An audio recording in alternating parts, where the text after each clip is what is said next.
This necessitates a balance between theory and practice, as global standards often require a robust theoretical foundation.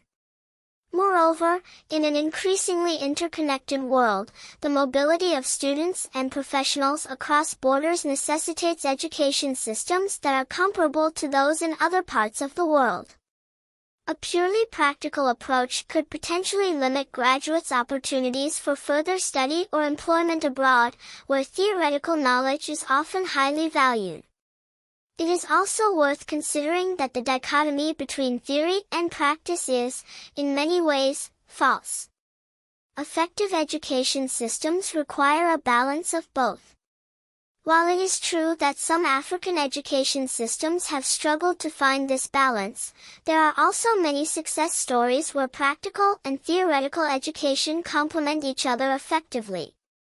For example, Ashesi University in Ghana has gained international recognition for its innovative approach, which combines rigorous academic theory with practical learning experiences, including mandatory internships and community service projects. This model demonstrates that African institutions can pioneer new educational approaches that are both locally relevant and globally competitive. It is essential to consider the role of socioeconomic and cultural factors in shaping education systems. In many African societies, education is seen as a means of social mobility and economic advancement. This often translates into a focus on achieving high academic qualifications, which are perceived as essential for securing stable and well-paying jobs.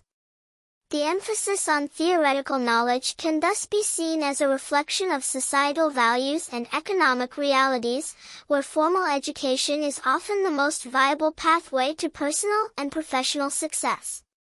It would be fair to say that African countries have diverse educational needs and priorities, necessitating different approaches to balancing theory and practice. In rural areas, for instance, education might focus more on practical skills related to agriculture and local industries.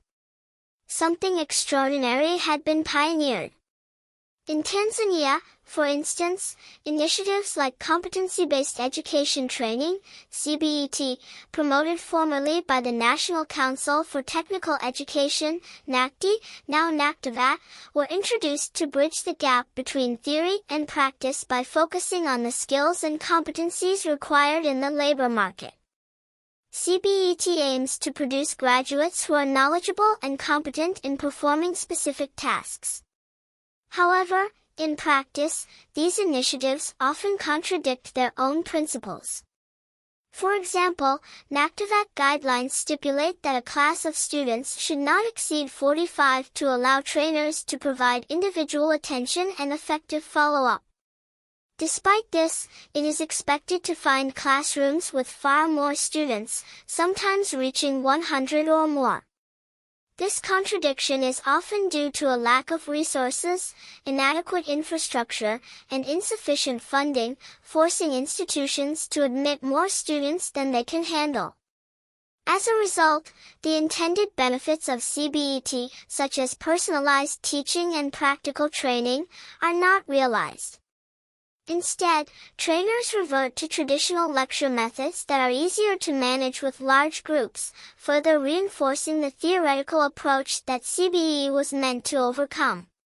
While initiatives like CBET in Tanzania face challenges in practice, it is also essential to recognize the efforts being made to address these challenges and the broader context in which these contradictions occur.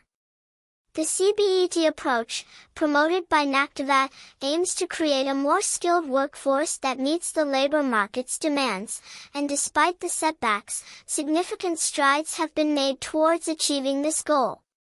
One reason for the challenges in implementing CBET principles, such as maintaining smaller class sizes, is the rapid expansion of access to education in Tanzania.